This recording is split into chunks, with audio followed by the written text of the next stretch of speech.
Super star ரஜினிகாந்தோட ஆக்டிங்ல இப்போ உருவாகி கொண்டிருக்கும் திரைப்படம் தான் கூலி. இந்த கூலி திரைப்படத்தை லோகேஷ் கனகராஜ் அவர்கள் டைரக்ட் பண்றாரு. மேலும் சன் பிக்சர்ஸ் பிரம்மாண்டமா இந்த படத்தை ப்ரொடக்ஷன்ஸ் பண்றாங்க. அனிருத்தா மியூசிக் பண்றாரு. மேலும் இப்போ இந்த படத்தோடைய ஷூட்டிங் பார்த்தீங்கன்னா ஜெய்ப்பூர்ல பிரம்மாண்டமான செட் போட்டு நடத்தப்பட்டு வருதான்.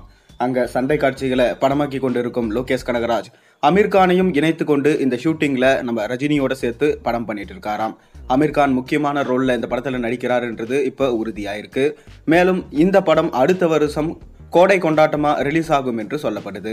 அதைத் தொடர்ந்து சூப்பர் ஸ்டார் ரஜினிகாந்த் அடுத்த படத்துல யாரோட இணைய போறாரு, இதுதான் மிக பெரும் கோலிவுட் ஹாட் டாக்கா இருந்து வருது. சமீபத்தில் கூட அவருடைய பிறந்த நாள் போச்சு. அன்னைக்கு ஜெயிலர் 2வோட அனௌன்ஸ்மெண்ட் இருக்கும்னு எதிர்பார்த்தாங்க. அதைத் தொடர்ந்து மணிரத்னம் ஃபிலிம் இல்லை வேற யாராவது ஜாயின் பண்ண போறாங்களா அப்படின்னு சொல்லிட்டு எல்லாரும் எதிர்பார்த்து காத்து கொண்டு இருந்தாங்க. ஆனால் எந்த அனௌன்ஸ்மெண்ட்டுமே வரல. அதற்கு காரணம் என்னன்னா, சூப்பர் ஸ்டார் ரஜினிகாந்த் அவர் ஷூட்டிங்ல இருந்தது தான் காரணம் என்று சொல்லப்படுது. ஆனால் இப்போ நமக்கு கிடைச்சிருக்க தகவல் என்னன்னா, சூப்பர் ஸ்டார் ரஜினிகாந்தோட அடுத்த படம் குறித்து ஒரு தகவல் கிடைச்சிருக்கு. அதாவது சூப்பர் ஸ்டார் ரஜினிகாந்த் மணிரத்னம் கூட கூட்டணி வைக்க போறதா ஒரு அஃபிஷியல் தகவல் ஒன்று போயிட்டு இருக்கு. ஆனால் இன்னுமே உறுதி பண்ணலை. 33 வருஷத்துக்கு முன்னாடி சூப்பர் ஸ்டார் ரஜினிகாந்தும் மணிரத்னமும் சேர்ந்து தரமான ஒரு ப்ராஜெக்டை பண்ணாங்க. அதுதான் தளபதி படம். இந்த தளபதி படம் மூலமா ரஜினியை வேற ஒரு கோணத்துல மக்கள் எல்லாரும் பார்த்தாங்க. அதை தொடர்ந்து 33 வருடம் கழிச்சு இப்போதான் பார்த்தீங்கன்னா நம்ம ரஜினியும் மணிரத்னமும் இணைய போறாங்க என்ற தகவல் இப்போ உலா வந்து கொண்டு இருக்கு. மணிரத்னம் தமிழ் சினிமாவோட ஐகானிக் டைரக்டர் என்று சொல்லப்பட்டு வருது.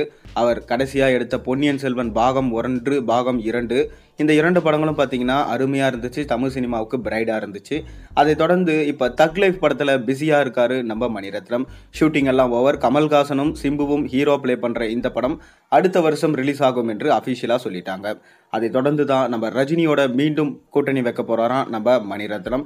இந்த தடவை பார்த்தீங்கன்னா பிரம்மாண்டமான படம் எடுக்க போறாங்களாம். சரித்திர பின்னணியில் இந்த படம் இருக்கும் என்று சொல்லப்படுது.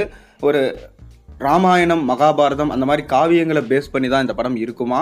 ரஜினி அவர்கள் பார்த்தீங்கன்னா முக்கியமான கதைக்கு முக்கியத்துவம் இருக்கிற மாதிரி ஒரு கேரக்டரில் தான் பார்த்தீங்கன்னா ரஜினி இந்த படத்தில் நடிக்கிறாராம். மணிரத்னமும் பார்த்தீங்கன்னா அதற்கு ஸ்கிரிப்ட் ஒர்க்ஸ் இப்போ எல்லாத்தையுமே வந்து பார்த்து எழுதிட்டு இருக்காராம். கூடிய விரைவிலே பார்த்தீங்கன்னா இதற்கான அனௌன்ஸ்மெண்ட் வரும் என்று சொல்லப்படுது. ஒன்று நியூ இயருக்கு வரலாம், இல்லை பொங்கலுக்கு வரலாம், எப்போ வேணாலும் அனௌன்ஸ்மெண்ட் வரலான்னு சொல்லிட்டு எதிர்பார்க்கப்படுது. நீங்கள் சூப்பர் ஸ்டார் ரஜினிகாந்தும் மணிரத்னமும் இணைந்து படம் பண்ணால் நல்லா இருக்குமா, நல்லா இருக்காதா? உங்களோட கருத்துக்களை மறக்காம கீழே கமெண்ட்டில் சொல்லுங்கள். மேலும் சேனலில் போடுற ஒரு வீடியோஸும் பிடிச்சிருந்தா மறக்காம சேனலுக்கு சப்ஸ்கிரைப் பண்ண, லைக் பண்ணுங்கள், பெல் ஐக்கனை ப்ரெஸ் பண்ணுங்கள். அப்போ தான் நான் போடுற வீடியோஸ் எல்லாம் உங்களுக்கு நோட்டிஃபிகேஷனாக வந்து சேரும்.